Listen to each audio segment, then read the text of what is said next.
कैसे आना हुआ? क्या तुम्हें फुटप्रिंट विदाउट फीट का पूरा रिवीजन करना है, वो भी सिर्फ 1 घंटे में? चलो आ जाओ, शुरू करते हैं। पहला चैप्टर है तुम्हारा the Triumph of surgery.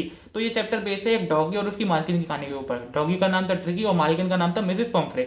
Mrs पंफरे भाई बहुत अमीर थी, पैसों से भी और दिल से भी। वो ट्रिकी को बहुत ज्यादा लाड प्यार करती थी, ट्रिकी को बहुत ज्यादा खाने पीने को देती थी। अगर उसे कभी भी भूख लगती थी तो भाई पूरी डिश लगा के उसके सामने रख देती थी। अब क्या हुआ, ट्रिकी हो गया खाने का लालची और आलसी। खेलता कूदता कुछ था नहीं, दिन भर बैठ के ठूसता रहता था। उसकी वजह से क्या हुआ, उसकी तबीयत होने लगी खराब, वो मोटापा उसमें आने लगा। उसकी वजह से भाई उसकी आंखें लाल हो जाती थी, आंखों से पानी निकलने लगता था, जीभ मुंह से बाहर ऐसे जाती थी। ठीक है।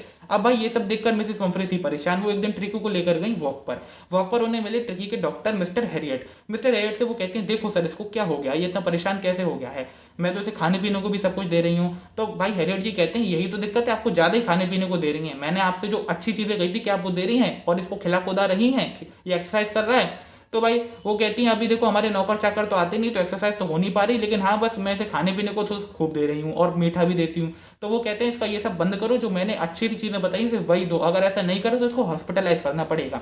फिर ये कहकर भाई ट्रिकी वहां पे चला जाता है अलग मिसेस पंफरे के साथ, और डॉक्टर अलग। अब भाई क्या होता है, ट्रिकी की तबीयत कुछ दिन बाद और ज्यादा खराब होती है, क्योंकि वो था खाने का लालची, खाने को मना करता नहीं है, और फिर मिसेस पंफरे उसे उस समय भी बहुत देती है खाने को। वो फिर एक टाइम ऐसा आता है कि ट्रिकी कुछ भी खाने के लिए मना कर देता है, सिर्फ भाई उल्टियां उल्टियां कर रहा होता है। तो फिर वो फोन लगाती है मिस्टर हैरियट को, कहती हैं, सर देखो इसे क्या हो गया है। तो फिर हैरियट जी आते हैं, कहते हैं भाई मैं इसको हॉस्पिटल ले जाऊंगा, वहां पे इसकी सर्जरी करूंगा। तो फिर वो उसे ले जाते हैं अपने संग, 15 दिन के लिए वहां पर रखते हैं। अब देखो ट्रिकी की कोई सर्जरी नहीं होती है, बेसिकली ट्रिकी मोटा हो गया था, तो उसे भाई अपने एनवायरनमेंट में अगर वो और डॉगीज के संग रहता अपने जैसे, तो अपने आप वो नॉर्मल बन जाता। तो फिर वहां पे वो ले जाते हैं ट्रिकी को अपने वेटरनरी में, यानी अपनी सर्जरी की प्लेस पर, जहाँ पे और भी डॉक्टर को डॉगीज थे, वहां पर वो रहते हैं। फिर 2 दिन तक वो ट्रिकी को ऐसे ही रखते हैं, कुछ भी खाने को नहीं देते, सिर्फ बहुत ज्यादा पानी देते हैं पीने को। उसके बाद भाई तीसरे दिन से ट्रिकी थोड़ा अपने आसपास के डॉगीज में इंटरेस्ट दिखाना शुरू करता है, और चौथे दिन से तो भाई फिर वो उन्हीं के संग एकदम घुल मिल जाता है, खेलता है कूदता है, खाता है, लड़ता है, झगड़ता है, रात को चूहे पकड़ता है। चौथे दिन के बाद उसकी प्रोग्रेस तेज हो जाती है। ये बातें जब मिसेस पंफरे को पता चलती है, तो वो खुश होकर ट्रिकी की बॉडी और अच्छी बनाने के लिए 2-2 दर्जन अंडे, वाइन, बियर सब भेजना शुरू कर देती हैं। अब ये सब अगर चीजें हम एक डॉगी को दे दे, तो ना तो उसको नशा होता, ना उसको फायदा मिलता, इसलिए इसको लिया हमारे डॉक्टर और डॉक्टर के आदमियों ने। ठीक है, वो सब मजा लेते थे। अब ट्रिकी का रहना वहां पर और डॉक्टरों को ये सब मिलना, दोनों ही भाई मजे की बात थी। डॉक्टर उसे चाहते तो नहीं थे छोड़ना, पर क्या करे, वादा करके आए थे 15 दिन बाद। तो फिर वो फोन कर देते मिसेस पंफरे को, आइए इसे ले जाइए, ये बिल्कुल सही हो चुका है। मिसेस पंफरे अपनी गाड़ी से आती है झटाक से। जब वो आती है तो ट्रिकी खेल रहा होता है और डॉग्स के साथ एकदम, भाई जो पहले आलसी जानवर था वो एकदम हार्ड मसल एनिमल बन चुका होता है, एक्टिव हो गया होता है। तो फिर वो अपनी गोदी में लेकर आते हैं ट्रिकी को। अब जैसे ट्रिकी अपनी मालकिन को देखता है, सुई वो एकदम छलांग लगा देता है अपनी मालकिन की तरफ, और एकदम उन पर चढ़ जाता है, उन्हें चाटने लगता है, पूरा प्यार दिखाता है। तो भाई उनकी मालकिन देखकर ये बहुत खुश होती है। वो डॉक्टर साहब से कहती है, ये सब सिर्फ आपकी वजह से हुआ है, आपका बहुत बहुत धन्यवाद। ठीक है, ये सब आपकी सर्जरी का कमाल है। अब पूरा चैप्टर यही एंड होता है। देखो सर्जरी कहीं हुई नहीं थी, पर तब भी पंफरे जी को क्या लगता है कि सर्जरी हुई है, इसलिए चैप्टर का नाम रखा गया था ट्रायम्फ ऑफ सर्जरी। ठीक है। बाकी अगर इस चैप्टर की थीम की बात करें, तो यार इसकी थीम ये है कि हमारे चाहने वालों की जरूरत को पूरा करना हमारा ही काम है, लेकिन कब और कितनी जरूरत पूरी करनी है इसका भी हमें ध्यान रखना चाहिए। बाकी अगर मेन एक लाइन में बताऊं तो वो ये होगी कि भाई अति हर चीज की बुरी होती है, और ज्यादा लाड प्यार भी कभी बुरा साबित हो सकता है। अब मिसेस पंफरे अगर उसके संग एक लिमिट में सब कुछ करती तो वो भी सही रहता। देखो अभी यहाँ पर तो एक पेट था, मान के चलो किसी माँ बाप का बच्चा है, अगर उसको संग वो इतने ही लाड प्यार करेंगे तो बच्चे के संग तो कितनी दिक्कतें हो जाए, फिर डॉक्टर के लेके भगो। ठीक है, इसलिए हमें उन पर अननेसेसरी प्यार नहीं दिखाना चाहिए, वरना बच्चों की आदतें बिगाड़ देते हैं हम लोग ही। ठीक है। उसके अलावा अगर हम इस चैप्टर की सीख की बात करें तो वो ये है कि हमें ज्यादा बच्चों को महफूज नहीं रखना चाहिए। उससे क्या होता है, वो लोग हम पर डिपेंड हो जाते हैं हर बात के लिए। अरे कुछ काम उन्हें खुद भी करने दो, और अगर हम हर चीज उन्हें हाथ में ला के देते हैं तो वो क्या सोचते हैं कि हार्ड वर्क तो कुछ है ही नहीं, लाइफ की वो डिफिकल्टीज को फेस नहीं कर पाते, कभी हार्ड वर्क नहीं कर पाते, और उन्हें क्या लगता है लाइफ बहुत आसान है, जबकि ऐसा कुछ होता नहीं है। ठीक है, चलो अब ये चैप्टर खत्म होता है, चलते हैं नेक्स्ट चैप्टर पे। शुरू करें अपना दूसरा चैप्टर द थीफ स्टोरी। तो देखो इसमें हमें बात बताई गई है एक अनिल नाम के लड़के की, जो कि 25 साल का था, और एक 15 साल के चोर के बारे में, जो उसका नाम हरी सिंह है। अब आप समझो कि मैं हरी सिंह हूं, और उसकी तरफ से मैं आपको पूरा इंसिडेंट नरेट करके बताऊंगा। तो मैं 15 साल का था जब मैं अनिल से मिला। एक मैं बहुत ही शातिर चोर अब तक बन चुका था। अब मैंने सोचा कि अनिल भाई पतला दुबला लंबा सा लड़का है, और मुझे बड़ा सीधा सा दिख रहा था कि इसे तो आराम से लूट लूंगा। तो फिर मैंने इसके संग कन्वर्सेशन शुरू करा, ये कहकर उस समय जब मैं इसके पास गया तो ये रेसलिंग का मैच देख रहा था, तो मैंने इसे कही तुम तो खुद भी रेसलर लगते हो, तो वो मुझसे बोला अरे तुम भी तो लगते हो। मैंने कहा मैं पतला सूखड़ा था, ये क्या कह रहा है, तो मुझे अपने आप पर शर्म आती है। पर मैं उससे कहता हूँ चलो कोई बात नहीं। फिर जब वो वहां से जा रहा होता है तब मैं उससे हंस के कहता हूँ क्या आप मुझे कोई काम दे सकते हो, तो वो कह देता है नहीं भाई मेरे पास कोई काम नहीं है। लेकिन मैं कहता हूँ क्या आप मुझे खाने को दे सकते हो, तो फिर वो कहता है क्या तुम बना सकते हो। मैंने कहा हाँ, मुझे आता नहीं था पर मैंने झूठ बोल दिया। ठीक है, फिर वो ये सुनकर मुझे अपने घर पे ले जाता है और भाई कहता है चलो खाना बनाओ। मैं बनाता हूँ। उस दिन का खाना इतना बेकार बनाया था मैंने, क्योंकि मुझे आता जाता तो था नहीं। उसने वो कुत्तों को खिला दिया और कहता है तुम यहाँ से चले जाओ। मैंने फिर उससे हंस के कहा अरे सर प्लीज देख लो। ठीक है, तो फिर वो मेरी बात मान जाता है और कहता है मैं तुम्हें खाना बनाना सिखाऊंगा, तुम्हारा नाम लिखना सिखाऊंगा और तुम्हें सेंटेंसेस भी लिखना सिखाऊंगा, नंबर कैसे ऐड करते हैं तुम्हें पढ़ाऊंगा मैं। तो मुझे ये सुनकर बहुत खुशी होती है। फिर मैं उसके पास ही रहने लगा। वो मुझे बालकनी में सोने के लिए जगह देता था। दिन में मैं उसके घर का सामान लेने जाता था, जो पैसे बचते थे उसमें से 1 रुपये में अपना प्रॉफिट बना लेता था। अब ये बात उसे पता थी पर वो कभी कुछ कहता नहीं था। अनिल ना रोज रोज काम नहीं करता था, वो सिर्फ अपना 1 हफ्ते काम करा फिर 1 हफ्ते छुट्टी। वो मैगजीन के लिए लिखता था। मेरे हिसाब से तो कुछ नया तरीका है जिंदगी जीने का, नहीं तो मैगजीन लिख के कौन जीता है। ठीक है, पर एक दिन वो इसी से पैसे कमा के लाता है, कहता है आज मैं पैसे लाया हूँ। फिर वो उन पैसों को मैट्रेस के नीचे रख के सो जाता है।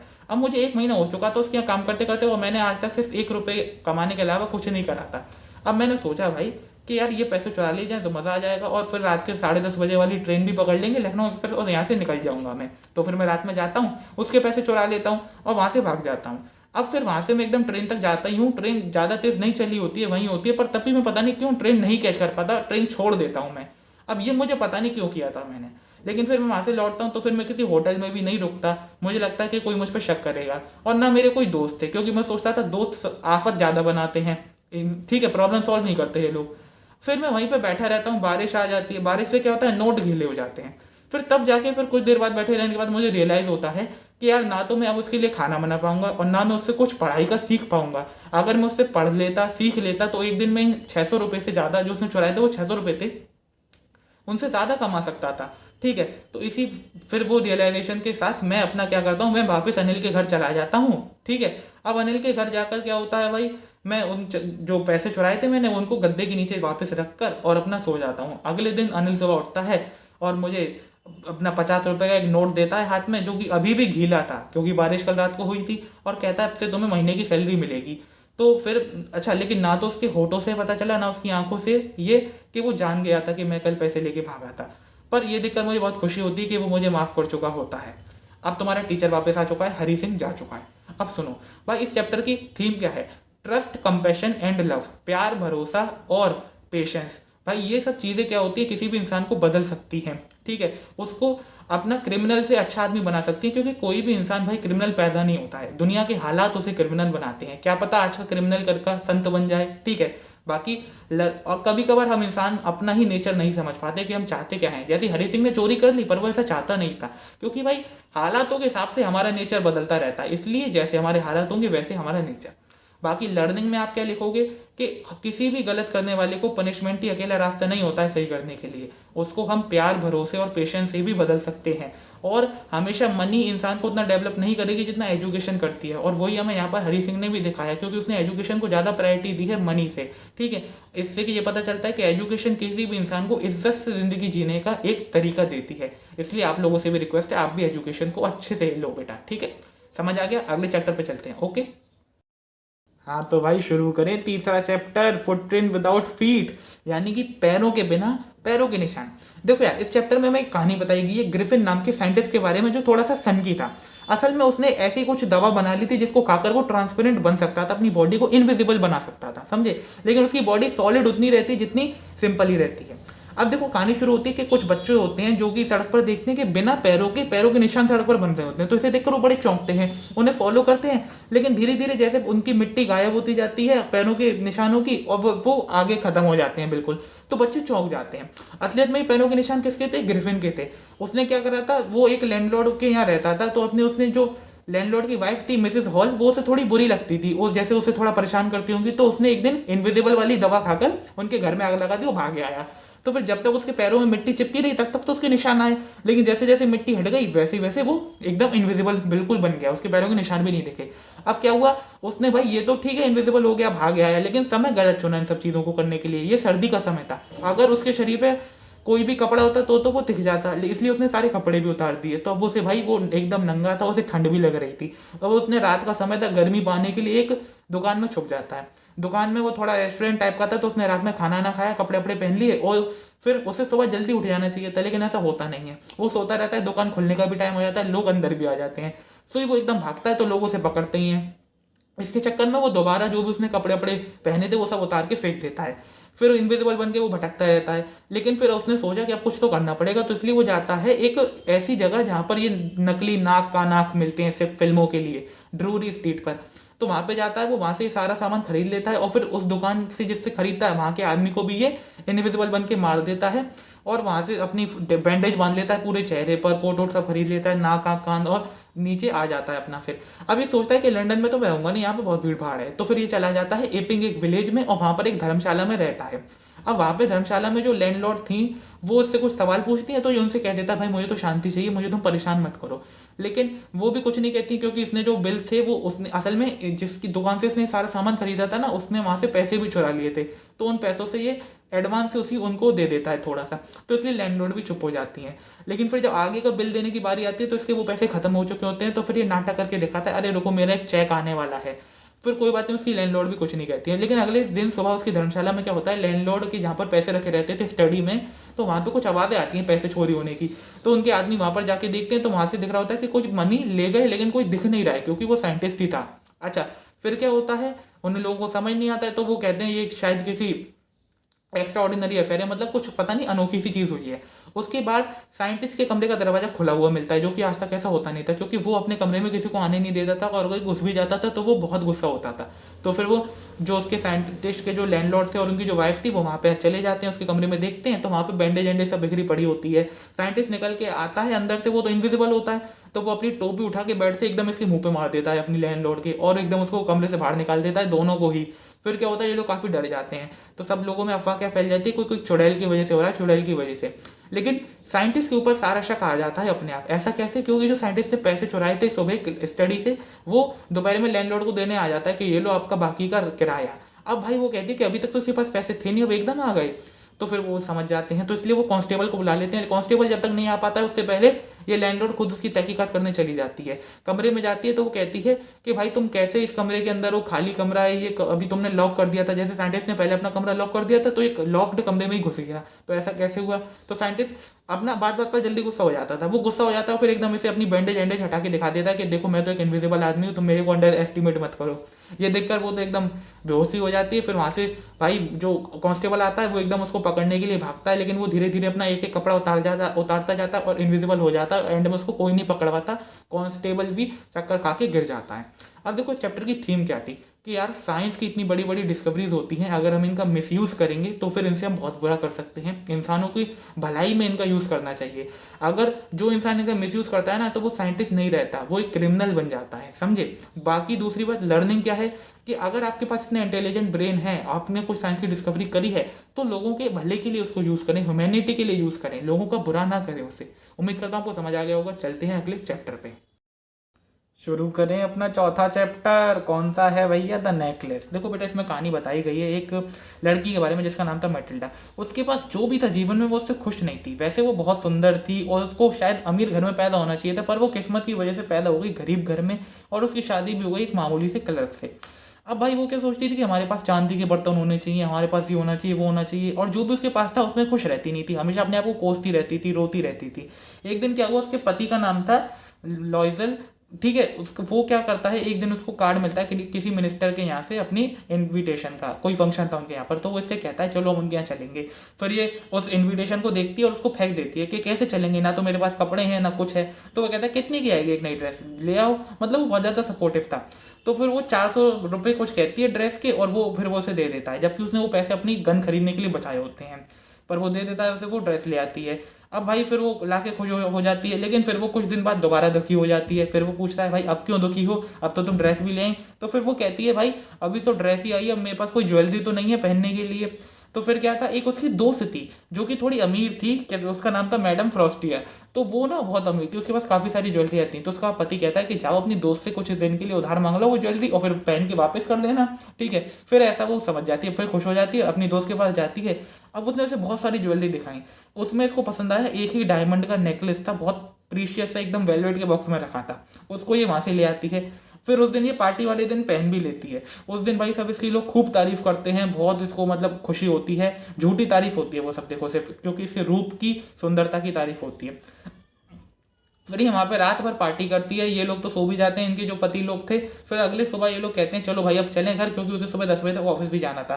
तो फिर फटाफट से ये लोग उतरते हैं वहाँ से और वो इसको शॉल उड़ाता है अपना। फिर इन्हें रास्ते में कोई कैब भी नहीं मिलता है, बड़ी मुश्किल से ये लोग तांगा पकड़ के घर आते हैं। लेकिन फिर आके क्या देखते हैं कि इसके गले में नेकलेस था ही नहीं वो डायमंड का। अब ये लोग फिर टेंशन में कि कहाँ गया नेकलेस, कहीं गिर तो नहीं गया, कहीं वो कैब में तो नहीं गिर गया, कहीं तुमने उतरते में पहना था तुम्हें याद है या नहीं है।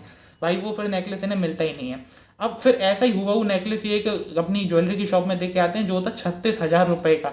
अब भाई इसके पास तो टोटल, इस आदमी के पास जो थे वो सिर्फ 18,000 थे। तो फिर ये कर्जा ले लगा कर, ठीक है, जूते मूटे वादे कर कर आकर 36,000 रुपये में वो नेकलेस लेता है। फिर वो ये अपनी दोस्त को देकर आती है। उसके बाद से बेटा इनकी जिंदगी के बुरे दिन शुरू हो जाते हैं। ये लोग फिर बहुत बुरी लाइफ जीते, अपना घर बार बेच देते हैं, अपने चौल में रहने लगते हैं, कमरे रेंट पे लेकर। बाकी फिर ये बर्तन मांजती है, कपड़े धोती है, सारा बुरा बुरा काम करती है। रोज सुबह कचरा लेके जाती थी नीचे, और एकदम जो कहते हैं ना जो सख्त सी औरतें हो जाती हैं वैसी बन जाती है ये, ठीक है। बाकी इसका आदमी को भी बहुत मेहनत करनी पड़ती है। फिर 10 साल बाद ये पूरा लोन रीपे कर पाते हैं। उसके बाद एक दिन भाई वो जो उसकी दोस्त थी वो इसे जाती हुई दिखती है रास्ते में। वो तो अभी भी सुंदर थी, एकदम यंग दिख रही थी, और ये एकदम बेकार लगने लगी थी अब। तो फिर ये कहती है कि तुमने मुझे पहचाना, मैं वही हूँ मैटिल्डा जिसने तुमसे नेकलेस लिया था, अब तुम्हारी वजह से हमारी जिंदगी का ये हाल है। तो वो कहती है ऐसा क्यों भाई। तो वो कहती है तुम्हारा नेकलेस याद है, तुम्हें खो गया था, मैंने तुम्हें नया डायमंड का ला के दिया था। अब उसकी दोस्त कहती है ओ मैं पुअर मेटिल्डा बेचारी, वो तो नेकलेस नकली था, वो तो सिर्फ 500 रुपये से ज़्यादा का नहीं था, तुम मुझे बताती तुम। इसी के साथ ये चैप्टर खत्म होता है। अब देखो चैप्टर की बेटा थीम क्या है। चैप्टर की थीम ये है कि जो भी हमारे पास है हमें उसमें सेटिस्फाइड रहना चाहिए, क्योंकि अगर हम ज़्यादा की हाई करेंगे तो फिर हम अपने आप को बिना फालतू की टेंशन को बुलाते हैं, कन्फ्यूजन को बुलाते हैं और दिक्कत को बुलाते हैं। और लर्निंग क्या है, लर्निंग ये है बेटा कंटेंटमेंट होना चाहिए हमारी लाइफ में। जो भी हमारे पास है उसमें सेटिस्फाइड रहें, खुश रहें, जो है उसको गिनो, जो नहीं है उसको मत गिनो। ओके बेटा, चलते हैं अगले नेक्स्ट चैप्टर पे।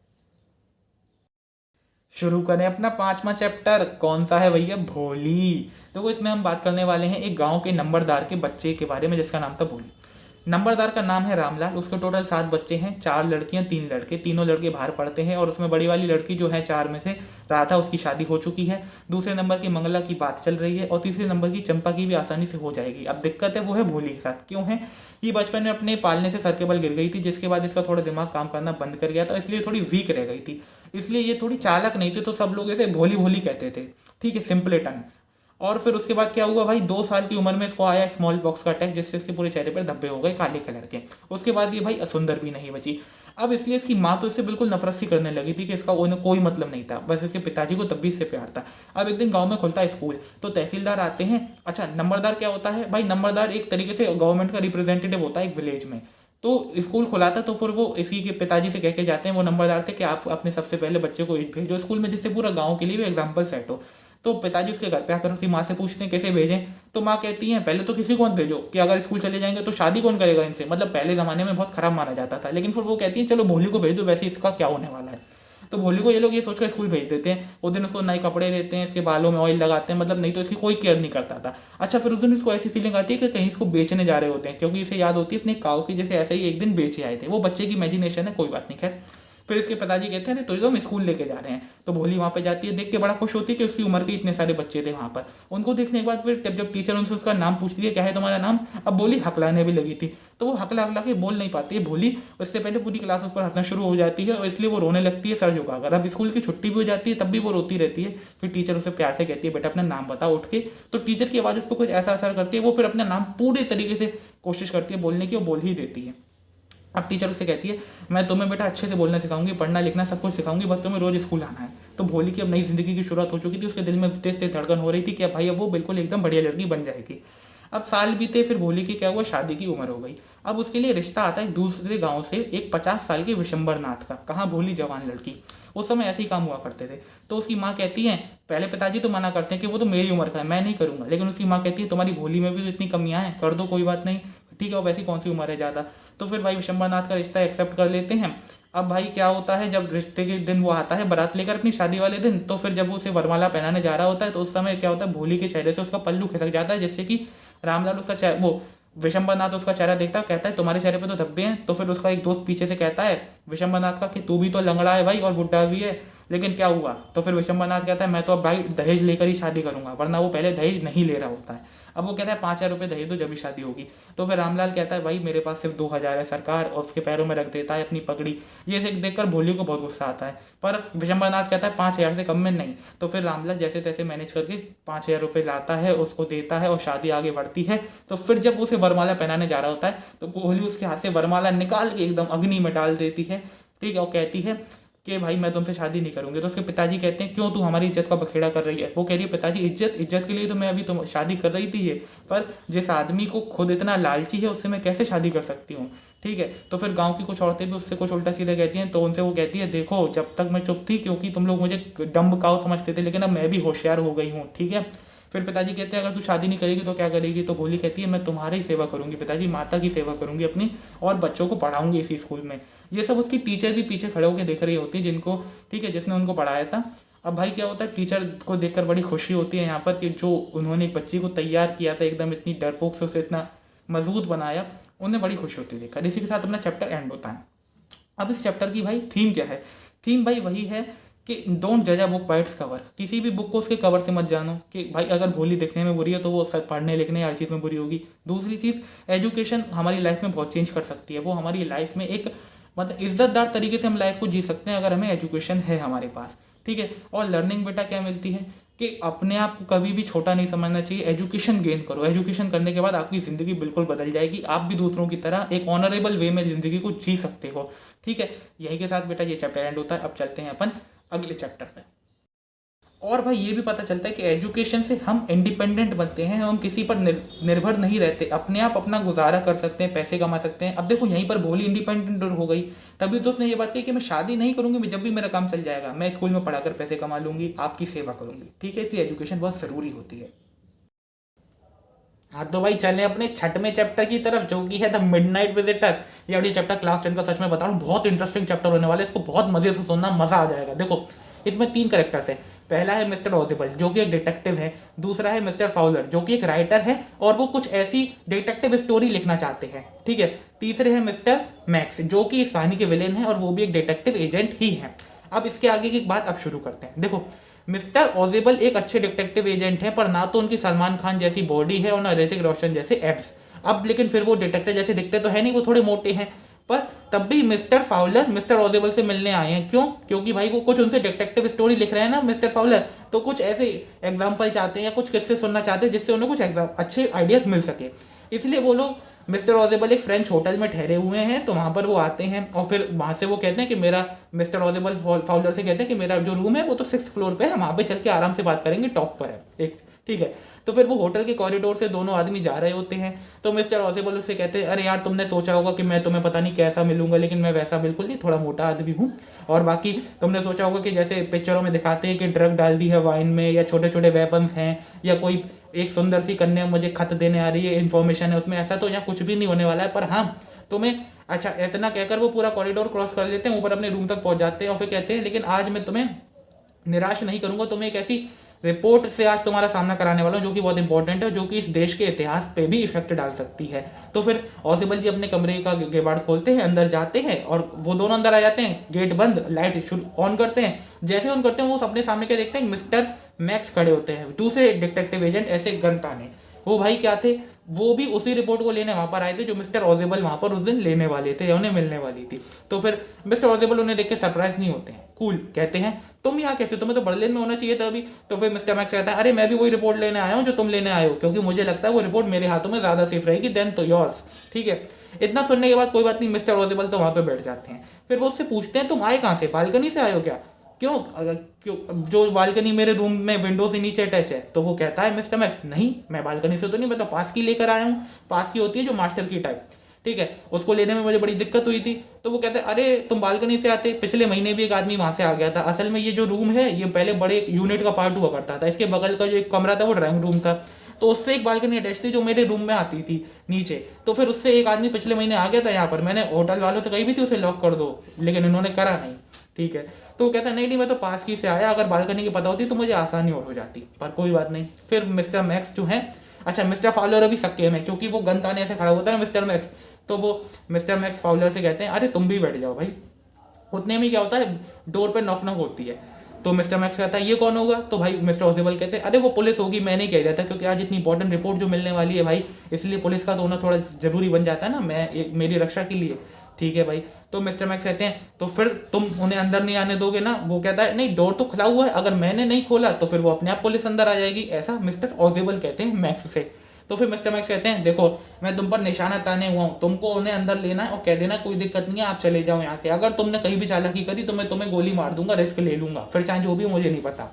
ठीक है, तो इतना कहने के बाद मिस्टर, और फिर अब वो ये भी कहता है संग में कि मैं जब तक से इस बालकनी से नीचे चला जा रहा हूँ, इस बालकनी में चला जा रहा हूँ मैं इस विंडो से। ठीक है, तो फिर वो क्या करता है, विंडो तक जाता है, अपना एक पैर बाहर निकाल लेता है और कहता है तुम दरवाजा खोलो, उनसे मना करो, और गन का एम मिस्टर ओजेबल की तरफ ही रखता है। फिर जैसे ही वो किवाड़ खोलते हैं उतनी देर में ये नीचे बालकनी में चला गया होता है। ठीक है, और फिर कुछ सुनने समझने से पहले ही वहां पे क्या दिखता है हमें कि जो डोर से अंदर आया वो एक वेटर था, वाइन की बोतल उसके हाथ में थी, वो उसे रखता है, उसे खोलता है, और फिर मिस्टर फाउलर जो थे उनका चेहरा एकदम सफेद पड़ चुका था, ये क्या, ये तो पुलिस नहीं है तो ये है।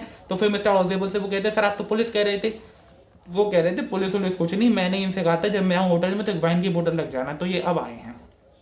ठीक है, फिर मिस्टर फाउलर ओजेबल से कहते हैं सर वो मैक्स का क्या हुआ जो नीचे गया बालकनी से, वो वापस आ रहा होगा, तो ओजेबल कहते हैं अरे वो नहीं आएगा वापस, वहां कोई बालकनी है ही नहीं, और इसी के साथ चैप्टर खत्म। अब भाई चैप्टर में सबसे बड़ा सस्पेंस था बालकनी, बेटा वहां पे कोई बालकनी थी नहीं, लेकिन जब भी ओजेबल जी ने एक ऐसी इमेजिनेशन बनाई मैक्स के दिमाग में जिससे उसको लगा वहां बालकनी है, वो उसमें कूद भी गया। अब देखो इस चैप्टर की थीम क्या है कि हमारी जो इंटेलिजेंस है ना, ये बुद्धि, इसमें बेटा जितनी शार्प ये है, जितनी डेंजरस ये है, उतना दुनिया का कोई वेपन नहीं हो सकता, इससे हम किसी को भी हरा सकते हैं। इस चैप्टर की लर्निंग क्या है, लर्निंग ये है भाई कि कभी भी डिफिकल्ट सिचुएशन आए पैनिक नहीं होना है, उसका बेटा समझदारी से सामना करना है, ब्रेवरी से, दिमाग लगाकर, तभी उसे जीत पाओगे। उम्मीद करता हूँ तुमको समझ आ गया होगा, बहुत बढ़िया चैप्टर था। चलते हैं अपने नेक्स्ट चैप्टर की तरफ। यो तो यार अब हम शुरू करें क्या अपना 7वां चैप्टर, जो की है बेटा क्वेश्चन ऑफ ट्रस्ट। और कसम से बता रहा हूँ ये चैप्टर ना तुम्हारे मिडनाइट विजिटर से भी ज़्यादा बढ़िया होने वाला है, उससे भी ज़्यादा सस्पेंस वाला होने वाला है। तो इसमें यार कहानी बताई गई है एक हॉरेस डेवी नाम के आदमी के। असल में ये क्या था, 50 साल का एक बुड्ढा था जिसकी शादी हुई नहीं थी और इसका ताले बनाने का काम था। ठीक है, इसके घर में एक नौकरानी रहती थी और एक हाउसकीपर थी और 2 सर्वेंट भी थे, मतलब हाउसकीपर नौकरानी की बात। ओके, बाकी भाई ये लोगों के ताले बनाता भी था और उनके ताले तोड़ता भी था, मतलब ये हर साल में एक चोरी तो करता ही करता था। और आज से 15 साल पहले ये एक बार जेल भी जा चुका है चोरी के चक्कर में। अब ये चोरी करता था तो क्यों भाई, असल में इसको भाई बुक्स कलेक्ट करने का बहुत ज़्यादा शौक था, जो बहुत महंगी महंगी बुक्स आती थी ना, तो उनको ये एक एजेंट के थ्रू मंगवाता था, तो उसके लिए हर साल एक चोरी करता था और फिर बुक्स खरीदता था। अब इस साल भी इसने चोरी करी, सोच लिया एक घर देख लिया, ग्रेंज एक जगह है वहाँ पर, और वहाँ के लोग एक महीने के लिए अपने घर से गए हुए थे, तो और सिर्फ वहाँ पे 2 सर्वेंट रह रहे थे। ठीक है, और उस दिन तो फिर घर को ये देख लेता है, पूरी उसकी केस स्टडी कर लेता है, 2 हफ्ते लगाता है आराम से हर चीज़ घर के पढ़ने में, कि भाई किचन कहाँ है, गार्डन कहाँ है, इलेक्ट्रिक वायर्स कहाँ है, सेफ्टी कैसी है, सब कुछ देख लेता है। फिर उसके बाद ही क्या करता है, एक दिन चुनता है जहाँ पर क्या होता है उस दिन कि जो घर के सर्वेंट्स थे वो गए होते हैं पिक्चर देखने, और जो घर की चाबी थे वो किचन की डोर के बाहर टांग के चले गए थे। अब ऐसा देख लेता है वो, तो फिर वहाँ से चाबी उठाता है, किचन में एंटर करता है, उसने उनके डॉगी तक का नाम पता कर लिया था, उस घर में जो रहता था उसका नाम था शेरी। तो जैसे ही वो किचन में घुसता है उसे डॉगी मिलता है सबसे पहले, तो डॉगी से कहता है और शेरी बढ़िया। तो फिर अगर आप किसी पराये कुत्ते के सामने जाएं भी और उससे आप उसका नाम लेकर बोला और प्यार से बात करें तो आपको कुछ कहेगा नहीं जा रहा। तो उसने शेरी ने भी इससे कुछ नहीं कहा, ये अंदर चला गया। फिर उसने सबसे पहले जो चोरों वाला अलार्म लगा होता है उसके तार काटे, विदेशों में होता है ऐसा, यहाँ पर नहीं है। ठीक है, काटे। उसके बाद भाई उसे, अच्छा एक दिक्कत थी इसे, वो क्या थी, इसको हे फीवर हो जाता था। हे फीवर मतलब जो फूल होते हैं ना उनसे ग्रेन्स निकलने, पॉलन ग्रेन्स जो आपने पढ़ा, उससे एलर्जी थी, तो उसकी वजह से छींक आती थी बार बार। उस दिन बस ऐसे थोड़ा सा हे फीवर हो रहा था सुबह से। तो फिर वहाँ पे घर में घुसता है तो वहाँ पे टेबल पे ऐसे फूल रखे मिलते हैं, अब उनके जब पॉलन ग्रेन्स इसकी नाक पे जाते हैं तब ये छींक देता है। जैसे ये छींकता है सोई उतने में ही ऊपर से एक आवाज़ आती है, ये हे फीवर है या सादा जुकाम है। तो ये एकदम चौकन्ना कि भाई घर में कोई कैसे है, क्योंकि इसने तो सोचा था सब 1 महीने के लिए बाहर गए हैं। तो भाई फिर एक ऊपर से सुंदर सी कन्या उतरती है लाल ड्रेस में और इससे कहती है कि अगर ये हे फीवर है तो फिर तुम इसकी दवाई भी कर सकते हो, अगर तुम्हें पता है कौन से फूल से है। ये बिना कुछ सोचे समझे कह देता है मुझे हे फीवर है, क्योंकि ये भाई एकदम सोच ही नहीं पाता क्या हो गया, कोई था ही नहीं, अब कहाँ से ये घर में आ गए। अब भाई वो आती है, वो कहती है तो तुम यहाँ लूटने आए थे, मैंने तुम्हारी चोरी करने के काम में दखल अंदाजी कर दी, ठीक है। अब भाई वो तो फिर उससे पूछती है कि तुम्हारे दिमाग में सबसे पहला आइडिया क्या आया है, तो वो कहता है मैं तो यहाँ से भागना चाहता हूँ। तो वो कहती है मैं तुम्हें जाने दूंगी अगर मैंने चोर को सॉरी पुलिस को फ़ोन मिला दिया तो वो कहता है मैं टेलीफोन वायर कट करके भाग जाऊंगा। तो वो कहती है अगर मैंने कुछ और कर दिया तो वो कहता है कि मैं इतना तो इंतजाम कर ही दूंगा कि जब तक मैं भागूं तब तक तुम कुछ और ना कर पाओ। यानी वो औरत कहती है तुम मुझे मारोगे, हर्ट करोगे मुझे, ठीक है। तो वो कहता है अरे नहीं नहीं, मैं तुम्हें नहीं डरा रहा और तुम डर भी नहीं रही हो। तो फिर वो सोचता है कि अगर इस औरत से मैं प्यार से बात करूंगा तभी खुश हो जाएगा, क्योंकि औरत भी काफ़ी तेज़ है, ठीक है। अच्छा फिर औरत क्या करती है भाई, एक वहाँ पे डिब्बी रखी होती है सिल्वर की, उसमें से एक सिगरेट लाती है। अच्छा ये ग्लव्स अपने सारे पहना हुआ था जिससे कोई फिंगरप्रिंट नहीं आए कहीं भी। तो फिर उससे कहती है जलाइयो भाई, तो उसको हाथ में लाइटर दे देती है। अब ये ग्लव्स उतारता है लाइटर पकड़ने के लिए और फिर उसके पास लाइटर लेके जाता है। तो अब क्या होता है, बस इतना दिमाग में रखो बात। फिर ये कहती है देखो तुम्हें मेरा एक काम करना पड़ेगा जब ही मैं तुम्हें छोड़ूंगी, नहीं तो वो कहती है अगर मैंने तुम्हें यहाँ से छोड़ दिया तो तुम किसी और के घर में जाके चोरी करोगे। तो वो कहता है नहीं, मैं सबके घर में चोरी नहीं करता, जिनके पास बहुत ज़्यादा पैसा है उन्हीं के पास जाता हूँ मैं चोरी करता हूँ बस, और मेरी चोरी भी सिर्फ बुक्स के लिए होती है और कोई मैं गलत काम नहीं करता। तो वो कहती है चलो तुम मेरा एक काम करो, मैं तुम्हें छोड़ दूंगी। काम क्या था, वो उसे एक सेफ दिखाती है, ठीक है। उस ज्वेलरी, उसमें क्या होती है, ज्वेलरी होती है। वहाँ पर 15,000 की घर में ज्वेलरी थी, इसे पता था। उसको वो चुराता तो उसे 5,000 रुपये तो मिल ही जाते। 5,000 क्यों मिलते 15 के, क्योंकि यार नंबर 2 का माल है ना, तो समझ रहे हो ना, इसलिए कम मिलते। तो वो कहती है कि देखो मेरे हस्बैंड मुझसे कह गए थे इसमें से ज्वेलरी निकाल के तुम बैंक में दे आना, और आज मुझे इन्हें पार्टी में शाम को पहने के जाना है, लेकिन मेरे से सेफ खुल नहीं रहा है क्योंकि मैं इसका पासवर्ड भूल गई हूँ। तो फिर वो कहता है हॉरेस अरे इतनी सी बात है, मैं आपके लिए इसको 1 घंटे में खोल दूंगा, पर आप फिर प्लीज़ मुझे ऐसे ही जाने देना। तो वो कहती है ठीक है। अब भाई वो अपने सारे टूल्स वूल्स तो लाया ही था, उसके पास बैग था उसमें सारा चोरी का सामान, उसको वो खोल देता है, कर देता है। 1 घंटे में उससे सारी ज्वेलरी निकाल के दे भी देता है, वहाँ से चला भी जाता है और प्रॉमिस करता है कि मैं कोई चोरी नहीं करूँगा। 2 दिन तक तो अपना प्रॉमिस निभाता है। तीसरे दिन भाई फिर उसके मन में आता है कि यार चोरी तो करनी पड़ेगी क्योंकि बुक्स भी तो खरीदनी है। इतना वो सोचते ही कि दोपहर तक उसके घर पे पुलिस आती है, उसे अरेस्ट कर लेती है क्योंकि तुमने ग्रैंज के घर में चोरी करी है, जहाँ पे वो चोरी करती मतलब उस औरत को गहने देकर आया था। तो वो कहता है अरे सर मैंने कोई चोरी नहीं करी। वो उससे फिर पूरी स्टोरी बताता है कि ऐसे एक औरत मिली, उसको मैंने ये दे दिया, उसने मेरे से ऐसा कहा था, ठीक है। लेकिन फिर बाद में क्या पता चलता है कि वो उस घर की मालकिन नहीं थी भाई, वो औरत तो समझ जाओ वो खुद ही एक चोर थी। वो असली मालकिन तो एक बुढ़िया आंटी निकलती हैं जो कि 60 साल की होंगी भाई। तो ये देखकर भाई उससे कुछ नहीं समझ आता, पुलिस उसको अरेस्ट करके ले जाती है और फिर से वो जेल की हवा खाने चला जाता है। और फिर जब भी उससे कोई ऑनर अमंग थीव्स के बारे में बात करता है तो वो बहुत गुस्सा हो जाता है। ऑनर अमंग थीव्स का मतलब क्या है, मतलब जो थीव्स का कोड ऑफ कंडक्ट होता है कि कभी भी कोई एक चोर दूसरे चोर से के बारे में नहीं करेगा या उसकी शिकायत नहीं करेगा या उसका माल नहीं लूटेगा, क्योंकि वो उस जो दूसरी चोर थी ना, वो लाल ड्रेस में औरत क्या थी, वो कोई माल के नाल की नहीं थी, बल्कि वो तो खुद चोरी करने आई थी। तो उसने अपने दिमाग से ऐसा काम लिया कि चोरी इससे करवाई, पूरा इल्ज़ाम इस पर लिया और माल खुद लूट के ले गई।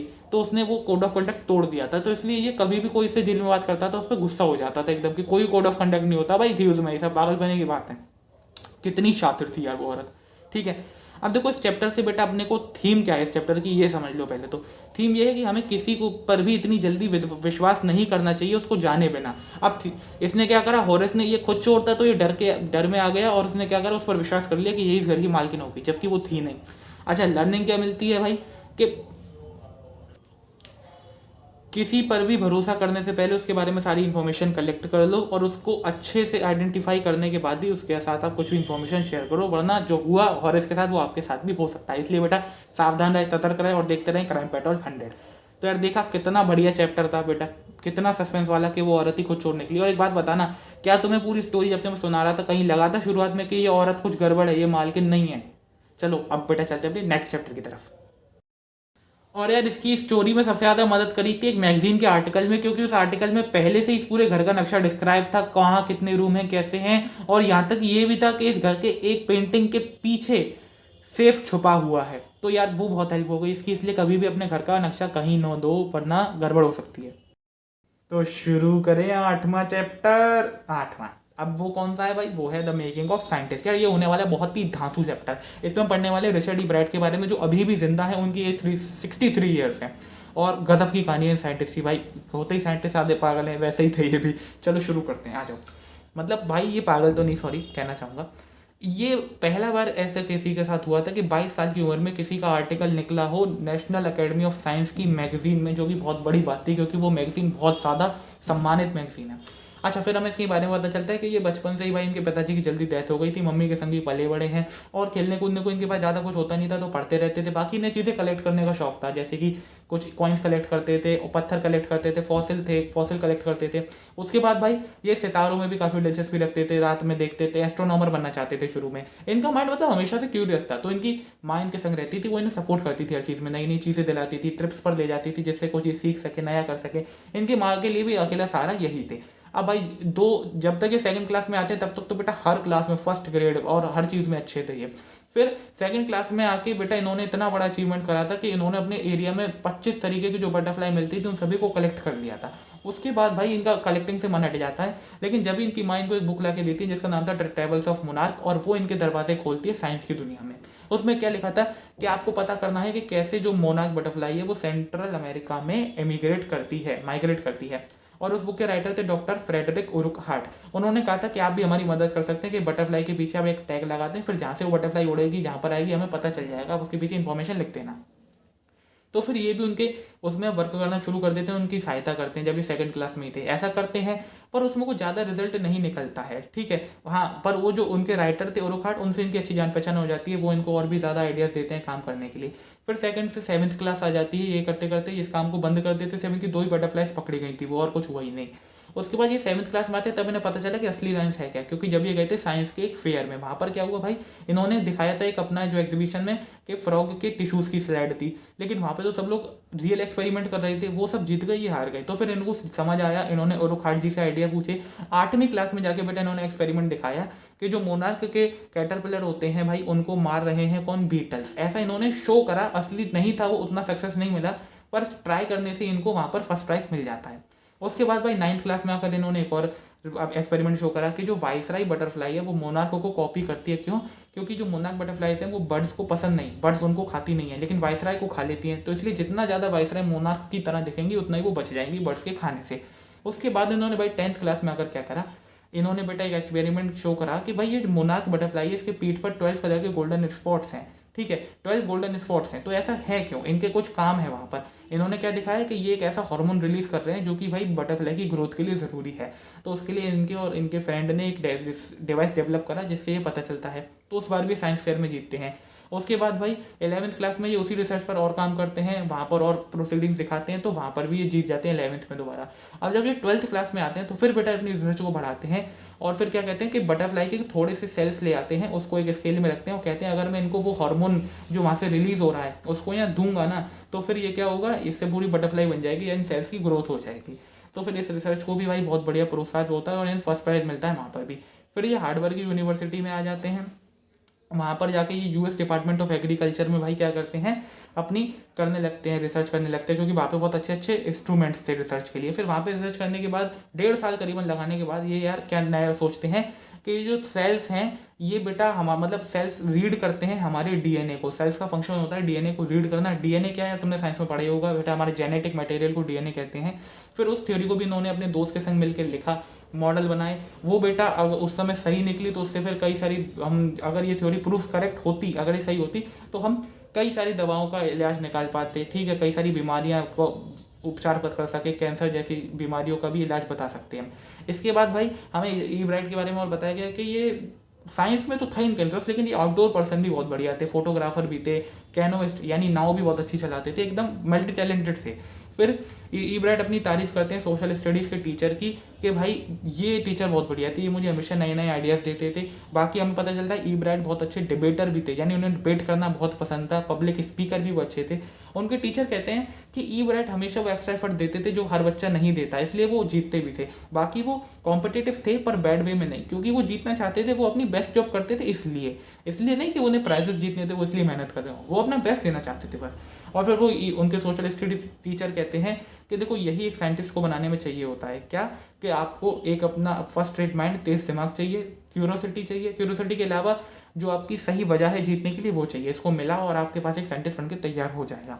इसी के साथ बच्चों अपना एक चैप्टर एंड होता है। अब इसमें है कैसे, चैप्टर की थीम क्या है? चैप्टर की थीम ये है बेटा कि अगर जो इंसान में क्यूरियोसिटी होती है ना, तो वो भाई उसको एक्सपेरिमेंट करवाती है और फिर उसके लिए वो इंसान उसके रिजल्ट भी फाइंड करता है, सॉल्यूशन भी फाइंड करता है। तो वो यहाँ पे इब्राइट ने करा।